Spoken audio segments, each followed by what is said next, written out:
Welcome. We're into our next session here this morning, this afternoon, depending on where you are at.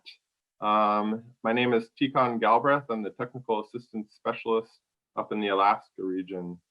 Just so grateful for all the knowledge that is being shared today. Just was bumping around a little bit in the last sessions and heard so many incredible gems of wisdom, and I'm really excited to be here today in this session with Terri and Kyle to learn more about the work that they're doing with the Hopi traditional farming initiatives. Before we jump into that, I do want to give a big shout out to and thank you to our sponsors that have made the ISE conference possible. This session was sponsored by our champions of native agriculture, as well as Village Earth. So thank you so much for supporting the work that we're doing and making this opportunity available to everyone. With that, I would like to introduce Terri, Honani, and Kyle Nutumwa. I should have figured out how to say your last names. I apologize, but welcome, and I'll let you introduce yourselves. Nagkwantapki Terri Honani and Hopi Matua Pamusma na Hopi and Matua Tewa Unk. My name is Terri Honani. I'm and my Hopi name is Fog Girl, and I am from the village of Tewa on the Hopi reservation, and I am the program manager for the Natwani Coalition. And with me today is my program associate. Kyle, you can introduce yourself. Hello. Na Kyle yan pahan matso na kawan hongwa yan Hopi matso na tawang wangwa na hotwell na kusano ni kyan oraive ita. Good morning. My name is Kyle. In Hopi, my Hopi name is Kawan Hongwa. I'm from the village of Hotvela, but I live here at the village of Oraive right now. And it's good to see people here.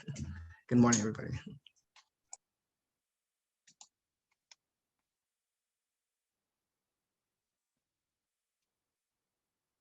Thank you both so much. And Terri, if you're ready, we can go ahead and get your screen shared to jump into that presentation. Sure. What I'll start with today is just a brief overview of who we are as the Hopi people from the Hopi tribe. So here is my slideshow presentation, and are you able to see it? Yep, okay, yeah, looks great. Okay, so these are my beautiful nieces. They're they were dancing Balak Manas, which is one of our social dances, butterflies. So you did hear us introduce ourselves. So this is very important to us as Hopi people because it identifies who you are and where you come from, as well as what village and clan you're from, as well as your parents, because out here in Hopi, you're related to somebody in some way, and that's really significant for us to find relationships when you introduce yourself. So that's who I am, and I am Tobacco Clan. So we have a lot of artwork and identifiers that we associate when we introduce ourselves. Hopi Reservation, the Hopi Tutkwa, is located in northeastern Arizona. We occupy parts of the Coconino and Navajo counties. And prior to Spanish encounter, we had over 15 million acres of land. So don't have the current data of how big our reservation is currently, but we are an island within an island. We are surrounded by the entire Navajo Indian race, the Navajo reservation. So, so we're an island within their big island of our reservation boundaries. We have 13 villages that span across from Hopi from east to west. Each community is rurally located and can be found across Highway 264 So Uwelaputki, I don't know if you can see my cursor, would be way out here. And then Monkopi would be out here in Tuba City. So we have those 13 villages that span across the Hopi Reservation. We are a matrilineal society. Our children take on their mother's clan. And like I mentioned before, our introduction, as Hopi identifies our kinship. So we had many clans before, but with the matrilineal, if the mother doesn't have any kids to carry on her clan, then that clan ends up becoming extinct. So we do have less clans that are here now that used to be here because of either assimilation or family members not continuing on their having children. So we are a cyclical people. So everything is in a cyclical calendar. We with the Natwani Coalition, we do focus more on agriculture, our agricultural cycle calendar, versus the ceremonial calendar, which is a bit more traditional sacred knowledge type of stuff, but this agricultural calendar is a little bit different, but it still plays hand in hand with each other. So each year, each month is preparing us to work in our fields as farmers. So each month does have preparations in which our farmers look through different identifiers, whether that be through the moons or the animals or insects cycling, and it helps us to prepare what we need to do for our fields for that month. So this is created, we'll speak more on it later on in this presentation. So our people are polytheistic and agrarian society. We do have kachina dances and social dances. And some of this artwork and much of our artwork is very reflective of our ceremonies and traditions. So they're all reflective of the entire earth, the entire universe, earth, plants, bugs, people, the stars, the planets. So we pray for everything and everybody. So this is just a couple of our Hopi dances, because we don't take pictures. That's not allowed in any of our villages to take pictures of our kachina. So artists do make their artwork based on what they visually see. So we can take pictures of the social dances. So again, a lot of our dances are reflective of nature and what's in it. And we're always praying and calling for rains and hoping that our dances make the cloud people happy and that they'll send us some moisture and rain clouds. So all of our dances are focused around praying for rain so that we can grow our food. So we have our social dances that mimic different animals or people or bugs. So we have a lot of our entire life cycle is based too around our farming. So we have different female and male stages of life that we go through. So here in the corner is a newborn being named. All of our babies are taken care of from the womb until their day of birth, and they get every Hopi child receives a Hopi name in the naming ceremony. And then moving on to the adolescent stage of Mana and Theo. And then here you can see the youth in their young ages. And then you have our Wuti and our Takas, which are our men and women. So that's the adult ages. And then moving on to Wuti and Wutaka, our elders. So we have all of these stages of life, and all of them are revolve around our ceremonies and our food and farming. So our life cycles, we have so many. This isn't a entire list. It's more just the main ceremonies that we have, but everything in our entire Hopi life has a a ceremony or a different, it has a certain meaning to it. So from our, like I mentioned, from our birth, we have baby namings, puberty ceremonies that our girls go through with their corn grinding ceremonies. We have initiations once you become of age for the different societies out here. Our weddings, we have harvesting parties, elk and deer dinners when our men go hunting. We have women and men's societies, and then our Kachina ones.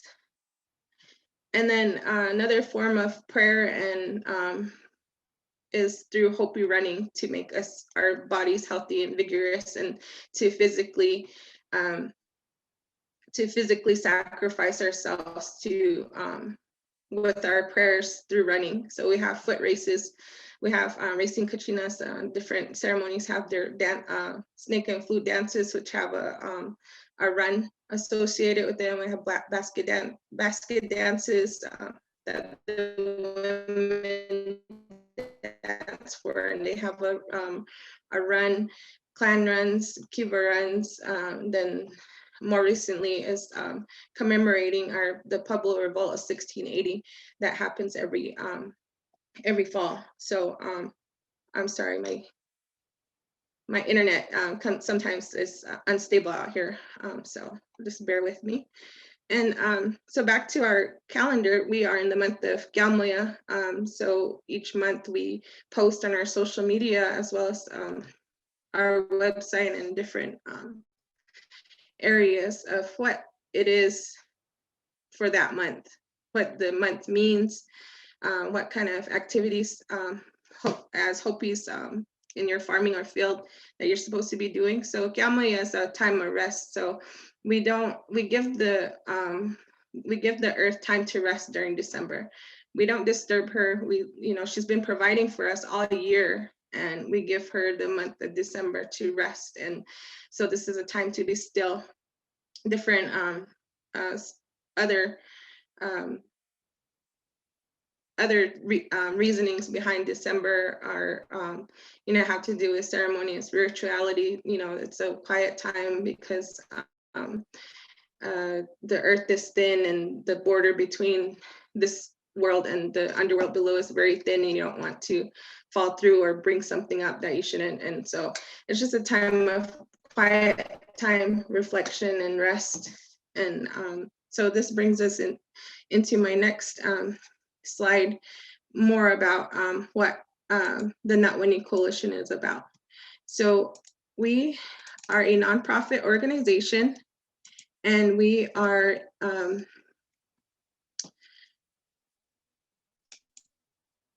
nonprofit on the Hopi Reservation. We are a project of the Hopi Foundation. The Hopi Foundation is our big overall, the oldest Hopi nonprofit organization out here. So she houses all of these different programs, and Natwani is just one of them. We have the Barbara Chester Award on an international level of people who fight for injustices against human torture and victims of torture and trafficking and stuff like that. So this award is given out every 2 years, I believe, and it's an international program. Hoi is a Hopi Opportunity Youth Initiative.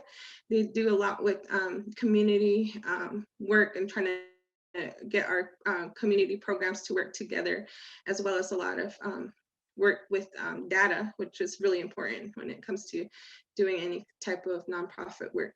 We have the Hopi Substance Abuse Prevention Center, which deals with people with recovering from substance abuse. And we have our KUII 88.1 FM Hopi Radio. So they're our only radio station out here. And we have the Hopi Leadership Program, which helps to develop future leaders to work in both worlds, the dual worlds of this current modern world, as well as enhancing your Hopi cultural leadership skills. Then they have a small little branch off called the Hopi Youth Leadership Program. And we have the Hopi Vita program, which offers, it's a seasonal program which offers help for tax preparation and income tax filing stuff, then that's the Natwani Coalition. We have a board of trustees as well, and that's our board of trustees, as well as a couple of pictures of our staff member. But what's more important is our mission, and our one of our sayings, strengthening communities through collaborative actions. So we do that in a number of ways through different programs. So I am a staff, we have a staff of 3. I am the program manager, and Kyle is my program associate, and we have a program coordinator, Sienna Secuba. And as you can see, we're all Hopi, and we all come from villages across Hopi. We have a community advisory board that we rely on heavily when it comes to advising us about any type of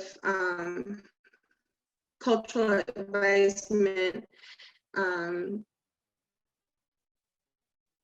helping us to reflect back on our mission and our vision, and helping us to guide of what's culturally respected into the work that we, and they really need that. I'm proud of that from these conferences is that we need to get the youth involved, our work carried on through the youth, and how can we do that? And one of the ways that we found is to include them on our community advisory board, because there are very intelligent, knowledgeable youth that can bring a new perspective on old work, which is important work. So we have senior CAB members on the left, and then our youth CAB members on the right. So, and then I only have one female CAB member, and that's my struggle, is trying to recruit more ladies to my board. So our mission is to preserve and strengthen the healthy food system and agricultural traditions of the Hopi and Tewa people. And we do this through a number of initiatives under our program. So this, again, is our 12 different villages that we try to help and provide services to. We're not direct services, we just have more of different initiatives that I'll share soon. So one of which is the community grant program. We were awarded the Native American Agricultural Funds. We're one of the very first programs to get awarded from NAF. So with that, we were able to launch our community grant program, which Kyle will share in detail. One is a micro grant program, and then another one is a partnership capacity building grant.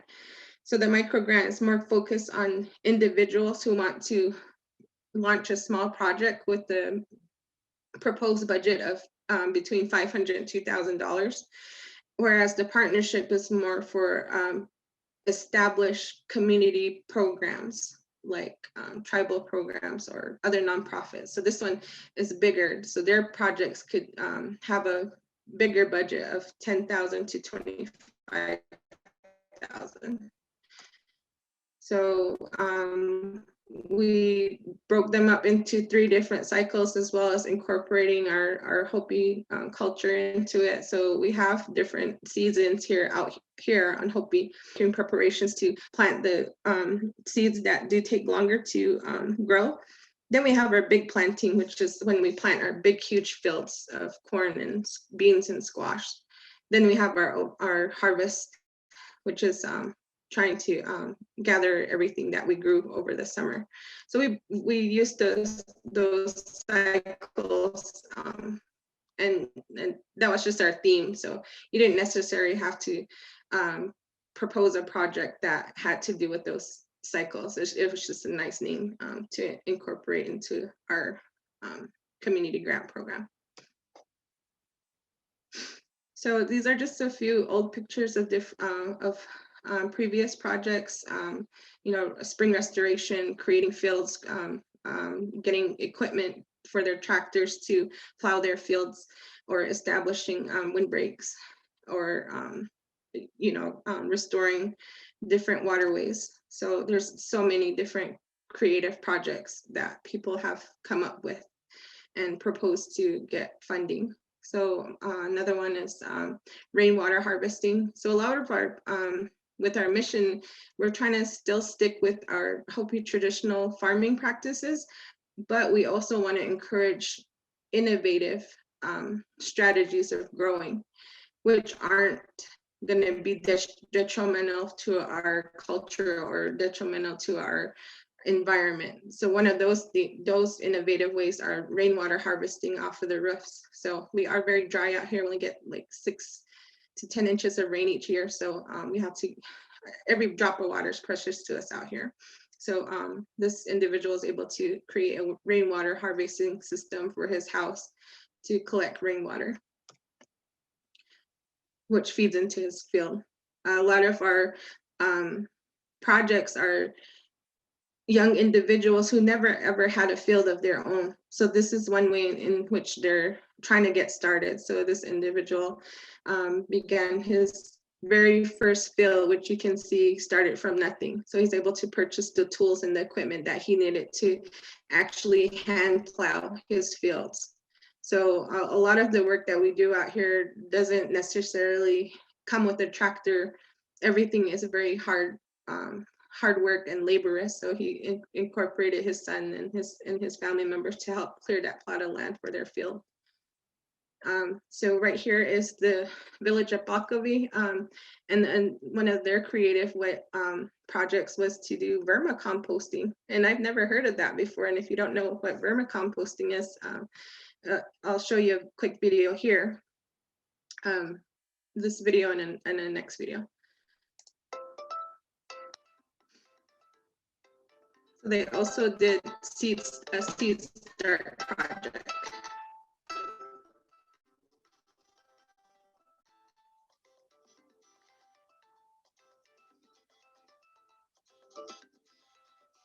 So those are heating pads. Then they did the worms to create compost out of their food waste.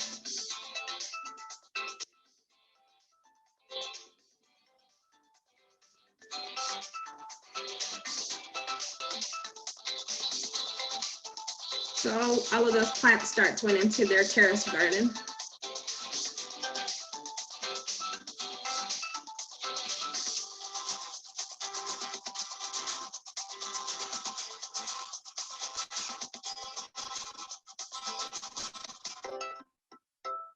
So those terrace gardens are very old. They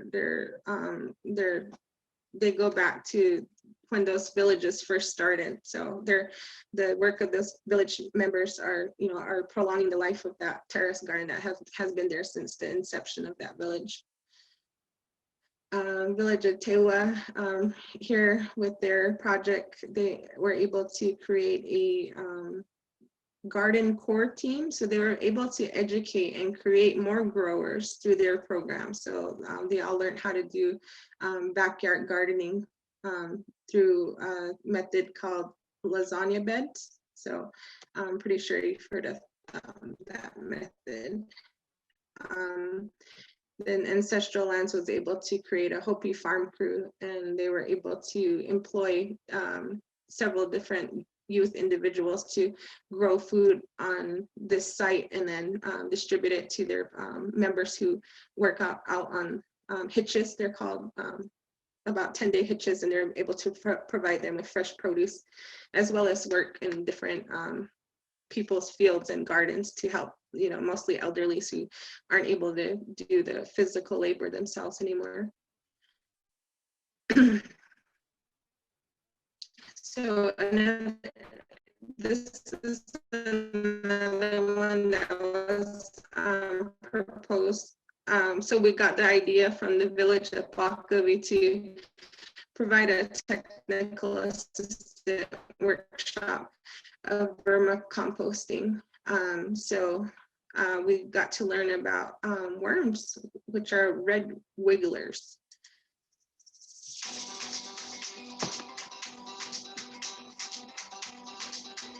We got to learn all about the different anatomy, and the great work that worms can do to compost for you. And each participant went home with a worm bin with south worms.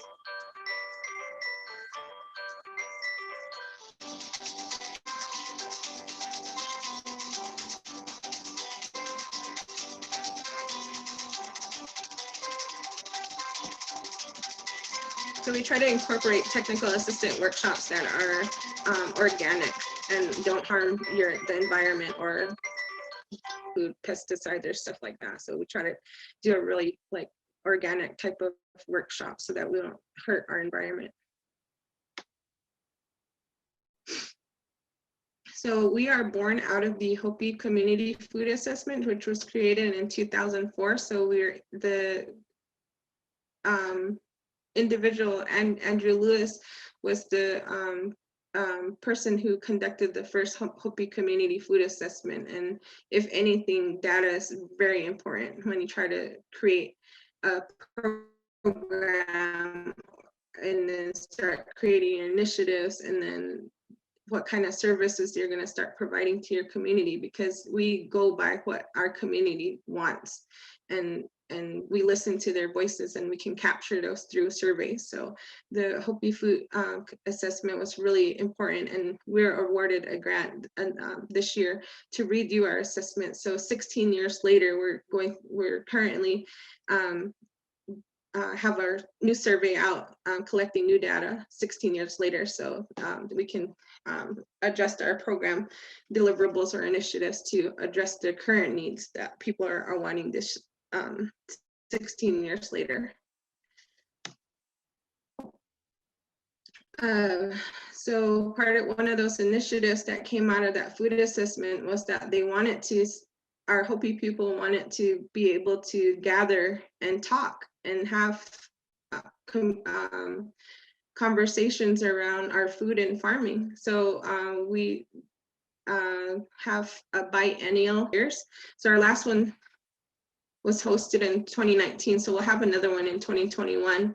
And so it kind of goes along with what month we're in. So last year we had it in October, which is the cold bearing moon, which means that we're harvesting at times. So that was a really big harvest, time that people are going through. So we create different breakout sessions with different topics, and you can see on the flyer there like how many different breakout sessions that we can have, and just to start engaging people back in conversations around our farming and food out here.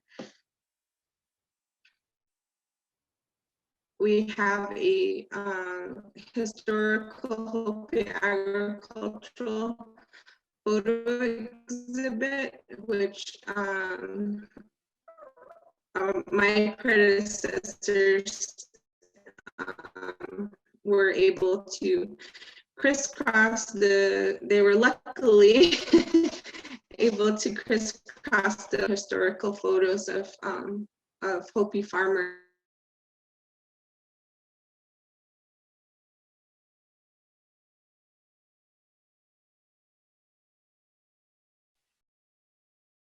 Hi, Terry. It looks like we're losing you due to connection. Kyle, are you still with us?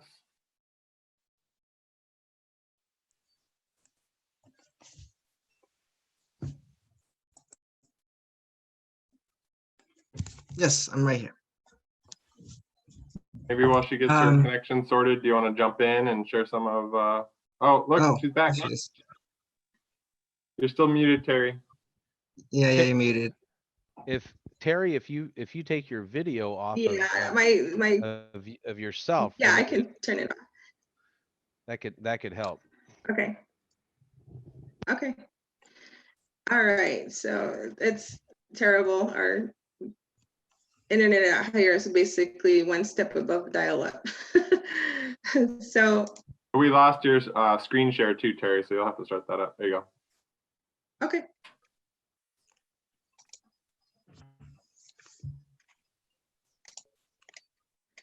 So I left off at, we have a agricultural photo exhibit, and that is available to rent for any program or organization or individual who wants to rent it to display.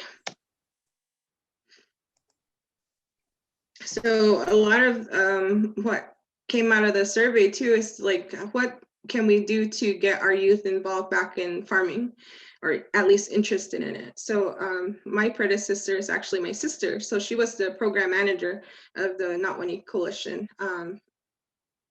I can't remember what year she was the manager, but she is also has a background and is a elementary school teacher. So she was able, with the assistance of the CAB, our community advisory board, able to go out and collect this valuable information that they put into a curriculum called the Hopi Natwani for Youth Project farming curriculum. So they're able to create this agricultural cycle calendar out of that curriculum. So each month there's 12 different months, and then there's 4 lessons each. So it just briefly summarizes what you do during that month. It's not meant to replace or not meant to represent the entirety of what it is to farm out here, because it goes back to my first slide, is there's so much to learn, so much knowledge that is held within your family members that we could never replace that valuable source of information. It's just a talking point, a reference point to hopefully pique the interest of kids with the lessons that are in each month, to go back home and engage in those conversations and the practices of farming. So this isn't meant to replace anything or be the whole everything or end all for farming. It's meant to just hopefully pique interest in our kids to go back home and start talking to their families and saying, what do we do or this time of month, or are we gonna plant or harvest or stuff like that. So this is the Natwani for Youth project, and we do a train the trainer session in which we educate any teacher, village or elderly or youth project coordinator, anybody who wants to learn how to use the curriculum, and we train them and give them a copy of the curriculum through a USB drive as well as hard copies, and then they take it back to their respective places of which they'll in turn become a teacher with the curriculum. So this is our curriculum in action at Montgomery Day School. So our children are so observant and mimic everything that they see. So all of those drawings on the wall are of the kids in the elementary school, just already knowing what it means to have these different kachinas or rattles, bows, arrows, dolls and stuff like that they use to remind themselves of who they are as Hopi kids and what their purpose is behind those. Because everything, the colors, the shapes, everything has meaning to it. So our children are very observant, and they can replicate what they see in the dances or on the fields and start representing it in their artwork or drawings or talking about it.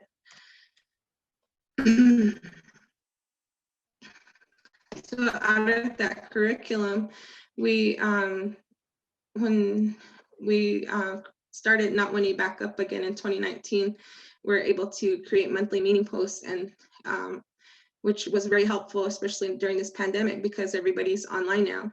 So we're able to create a monthly meeting post out of that calendar, just telling what the month is in Hopi and the activity that you should be doing as a farmer or grower to prepare your fields. We have the another initiative, the Hopi Seed Initiative. So all across Indian country, we do have issues around protecting our heirloom seeds. And so this is initiative providing education about what an heirloom seed is and why it's so important to protect them. So we are not a type of organization who would go out and be the sole representative of heirloom seeds. Our seeds are within our people, and we keep our seeds and our knowledge about how precious our seeds are through our people. So we've been approached by different organizations and programs to patent our seeds, and that's not something we do as Hopi people.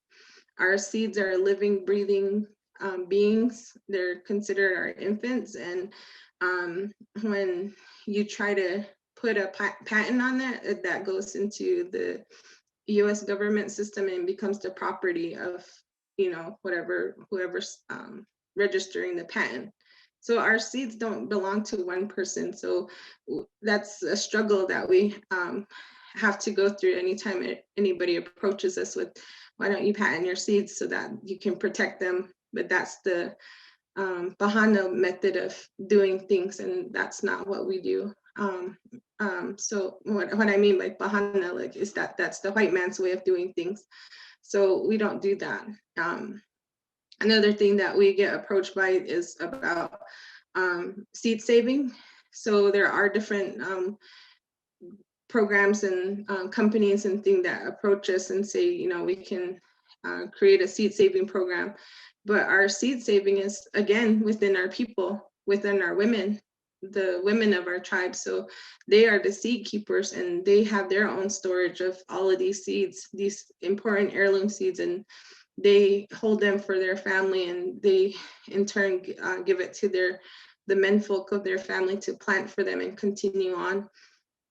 And but the different seed saving places refrigerate them or deep freeze them, and then store them in there. And that's just kind of unheard of to us as Hopis, to see our babies, our infants frozen in time, not to be used. So it's really hard for us to try to do seed banking, or that's not something that we're going to do. It lives within the people. So all we can do is just keep encouraging other people to continue our methods of farming and growing and seed saving, and keep that alive within our people, and not in a machine or filed away somewhere in some dusty catalog or frozen in a freezer and not being used. So that's something that we kind of struggle with as a program, like how do we protect our seeds, but we really try to put it back in our people. So we have that as education around heirloom seeds, as well as the dangers of GMOs. A lot of people have started to utilize packet seeds from like Walmart or Home Depot or different nurseries to grow melons and squash and different kind of like cantaloupes and stuff like that. So really try to encourage them to use the Hopi seeds rather than the store-bought ones, because our seeds have thousands of years of being drought tolerant and adapting to our soil and our environment and the small amount of rainfall. So if you start using GMOs or different outside seeds, then you start losing the integrity of the seeds that we have cultivated over all these years. So we have that initiative that's kind of ingrained in all the work that we do. And another initiative that kind of took on a life of its own was the Hopi Farmers Market. So this was launched after the food assessment, and it's really awesome. Before COVID hit, we had a huge partnership that we established, and the Hopi Farmers Market took on a life of its own, to which it just started operating independently with all these partners that you see at the bottom. of the screen. All of these individuals work together each season to bring the Hopi Farmers Market back around. So they're able to bring farmers and growers of locally grown produce and a small amount of arts and crafts, but mostly focused on the food, the homegrown food. So they sell it at the market and they can barter it or trade it or however they see fit. So it's free for farmers and growers. And then there's a limited amount of arts and crafts and food booths there. But it's really a great time to see what different farmers and backyard gardeners grow in their fields and gardens and what they bring to market. So that's always a fun time, but unfortunately we couldn't do it this year. So we can move on to Kyle's presentation. Kyle is, I had delegated him to be our our lead person for the community grant program. So that is great work that our community has done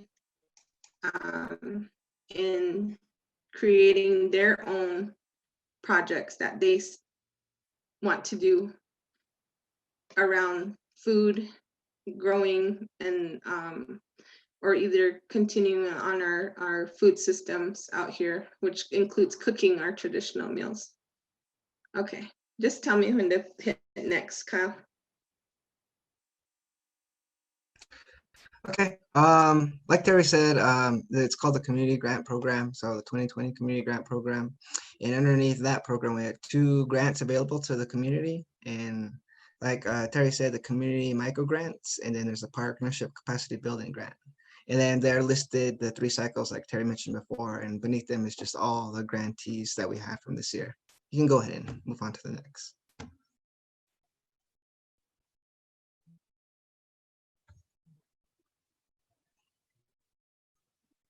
Okay, so this is just like a highlight again. So this one was Colleen Lucero. She's from the village of Hopewell, and she's Katinunwa. And so her project was what she wanted to do more education about GMOs to her local village, and just about what it is, because a lot of the community is really unaware of it, about what a GMO is and possible the effects it could possibly have on like more heirloom seeds or native plants. So hers was really neat. So just in the top left corner is Terrace Gardens at the Hopewell Village. She also bought like starter up plants for people. They planted it. On the right hand corner is just that's mint. That's nanakopti. A lot of ladies will grow that down at the area. That garden area is typically like the ladies will take care of that. They maintain that. They water it. They irrigate it with a spring. And it looks like the middle picture is them of growing chilies, and that bottom right one is that's where the spring is actually located right there. So it looks like they put some of their harvest right there and took a nice picture of that. But she was a cycle 1 recipient. So we can go on to the next one. I actually put on my glasses for this.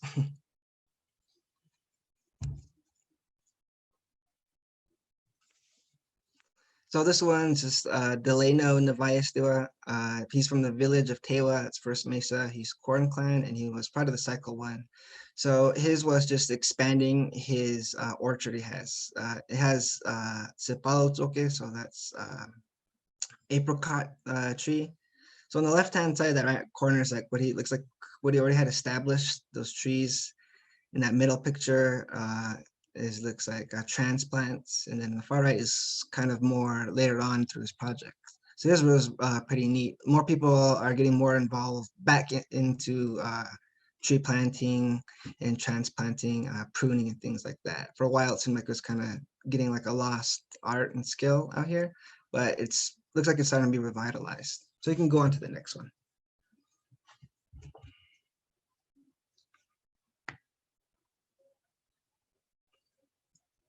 And so on the left half of the screen is Sandy, white hair. She's from Palaka, and she's Pavolwongwa, so that's a butterfly clan, and she's a cycle 2 grant recipient. So she runs a catering service called Sweet Pea Creations. And they're local, and they're really good. So she wanted to encourage more of like healthier foods and something that's grown just locally. So she grew this so she could put back into the catering service. So that's more just like healthier for the people. So that's really awesome.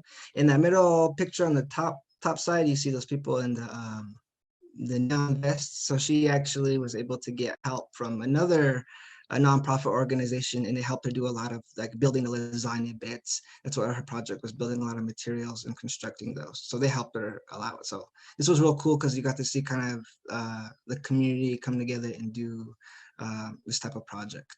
So on the right-hand side is Lane Benali. He's from Walpe. He's Kaewungwa, so it's Corn Clan. He's part of Cycle One.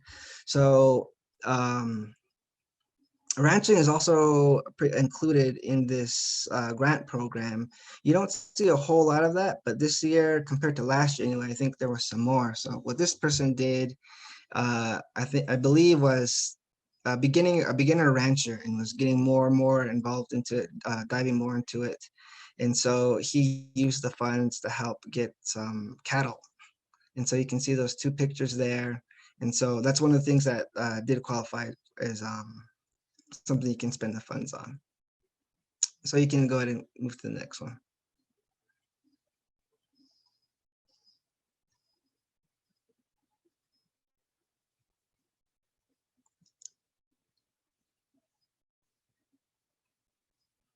So this one, Ancestral Lands Hopi, was a partnership capacity building grant recipient. So that's part of the larger grant.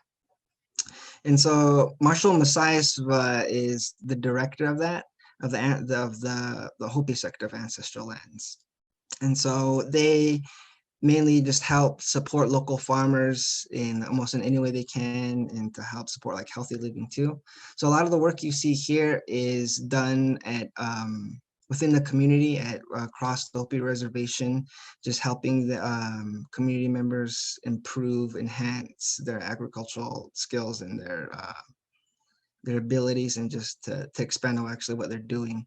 So they put in like a drip line, they mulch some trees, they prune some trees. You can see water walls on the middle corner. But yeah, theirs is really cool. They do a lot of work, but this year they did have a challenge because of the pandemic, but they still managed to do a lot of work. So you can move on to the next.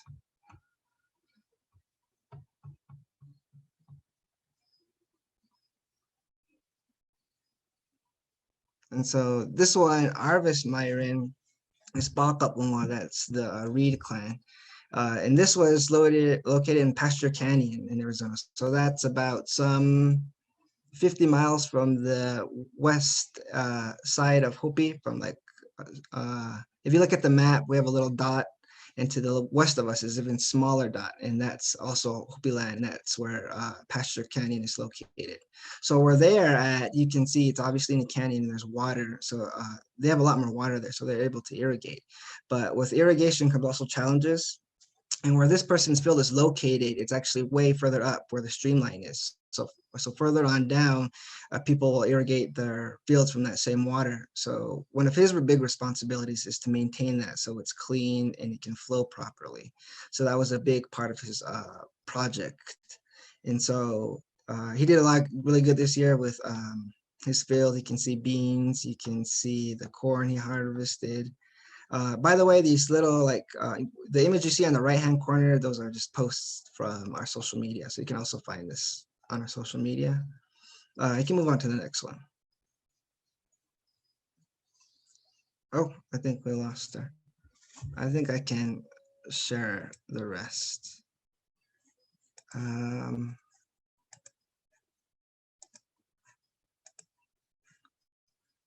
you able to see my screen? Yep, I can see it. Okay. And you have about 10 minutes left for this presentation. Oh, right. So I'll go through this real quick. Sorry about that. It's all been really great. On the left-hand side is Alyssa Fredericks. It's Smokey Village. It's here at First Mesa Cycle 1 recipient. So hers was a lot to do with tree planting again. So they transplanted it, they mulched it. I believe this one is a peach tree, if I'm correct. And on that top left-hand corner, unfortunately, we don't have a final picture of the product, but that became a hoop house. And it's right off like the highway. If you were out here, you could see it like every day if you drive right on that road. So it's a big old white hoop house. Like more startups, do more things as the cold winter comes along. On the right-hand side is Carlos Cinqua, that's on the first Mesa. He's Honani, that's Badger Clan. And so he expanded more on his Terrace Gardens. So I should have put another picture of what it looked like beforehand. It was a lot more bare, but he did add more Terrace Gardens on. He, in this bottom right-hand side of the corner is what he tried to, as a compost, he's trying to learn more about and more construct more. He put more fencing in because previously he had problems, I think, with like a deer, and rabbits came along and ate a lot of his stuff. So he expanded on that just with more rocks and more fencing. So you can, oh, sorry, I can move on to the next one. So this right here is just like, again, posted on our social media. Jonathan Day, you can see a lot of construction. This was on top of a piki house where ladies make piki bread, which is used a lot in a lot of ceremonial activities. It's a food, so it's pretty traditional. It's consumed a lot during any time there's festivities or ceremony going on. So he had to fix that roof because it was leaking a lot, so she could pick them more anytime there's like a new birth in the family. They'll make piki bread, and that's usually occupied a lot. So the middle one is just a storage shed that was constructed by Ian Masai's at Pacovie, just to store your corn properly. Right now, if it's become like a big thing to store your corn in like galvanized bins outside, just because you don't have like an extra place to store your corn specifically. A long time ago, you would have one sector of your house, one room just dedicated for the storage, obviously. But now it's not so popular. So there's been more grantees building storage homes for corn. And finally, or on the right-hand side is Gavin Vinoma, and he was doing, trying to learn more about planting from seed. There's been a lot of projects transplanting trees, but he wanted to learn more about learning to plant from a seed specifically. Again, this is just more posts. Lorena Nasi Alma from Montgomery, again, was a storage house. Keith Pacovie Senior, kind of in the middle left-hand side. You can see on the left side of that post, top left corner, is what the corral used to look like. It was a very old corral, and then he used the funds to reconstruct it. And in the bottom right-hand corner is what it looks like now with his cattle in there. So in that top right-hand side, you can kind of see is Jenny Naoyoima. She's Tapungwa, that's a rabbit clan from Oraibi. She and her family did projects where they made a couple lasagna beds out of earthen materials like cob, sand, and straw mixed together by their feet. And they made like lasagna beds for a couple of the community members. And then finally, on the bottom right-hand corner is Yvonne Kai, and she made like a backyard garden container just to encourage more produce, local produce. She was just hoping to dive more into gardening and then have something that's more secure that keeps rodents and other things away from her garden. And oh, I have one more, sorry. Real quick, Matthew Mora just restored an old field that his uncles wanted to use sometime, I believe, in the 50s. Rolanda Loma from the Corn Clan, is working on making another corn storage. Terrence Scott Geshonga from his parent clan, this was all really bare before he started this. So he just added more fencing, a mulch and irrigation line, and cloth material to expand upon their garden. And then lastly, Tamara Talayamtiwa from Montgomery, she worked to make a pikam. That's like a pit in the ground where you use during certain type before various ceremonies to make a type of like a pudding, like a paste or something. But that's what she made with the funds when she was granted. And that's all. That was fantastic. Thank you both, Kyle and Terry, for your presentation today. I really appreciated learning, getting some of the history of the Hopi people and learning about some of the culture and the work that the Natwani Coalition is doing. And really this last bit of seeing the success stories. What really stood out to me was this stark juxtaposition of, where people have received the grants and the earth looks green and rich and fertile, and then just outside their plots, how barren it is. And I think it just really highlights the work that you are doing and the impact that you're having on the community. Fantastic to see. And it's for me, very different, from up here. We don't have water, there's an abundance of water and lush green landscapes. So it's very interesting. Really appreciated both of your input and sharing today. I have one question for you all today. Is about vermiculture or vermicomposting. Has anybody utilized that kind of at the larger scale? Any of these bigger operations, where they're doing a lot of produce and create a lot of compost? Do they have they scaled up the vermiculture composting to meet that need, or is it mostly at that household level? Do you know? Just at the household level. Our growing isn't on a commercial scale out here. It's very small through the different families, and we just don't have that big, huge method of growing food on that scale. So the vermicomposting is just done, with those families or with the village at Pacovie, who wanted to do the vermicomposting, and then they just turn out the compost, and I think they just give it away for free to people who want to use the what is it, castings. Yeah. Great. So I got another couple questions coming in. Well, this one isn't a question. It's just the viewer saying congratulations that they remember when the Natwani first started. Thank you for such an inspiring presentation. And then here's a question. Would you be willing to share the questions that you all asked in the community food assessment that you completed? Is that something that you can make available to the participants? Yeah, I can actually, yeah, I can. I don't know how you like me to share it, through a link, or you want to email, or I can do whatever way. Yep. And so for the person who asked that question, all of our speaker in the bios is their email contact information. So if you want to reach out directly to Terry or Kyle via their email, they can help connect you with those questions. Okay. Here's one more, another thank you. Person saying, thank you for presenting this. I am so impressed with all the work you are doing. So I think you two really inspired a lot of people by sharing the success story and all the impact that the organization is having. All right, so I'll just give one final shout out again to our sponsors that have made this session available to everyone, the Champions of Native Agriculture and Village Earth. We greatly appreciate your support in helping us put this on, and we're just so grateful for this opportunity to come together and share about the work that everyone is doing in Indian country and across the nation. So.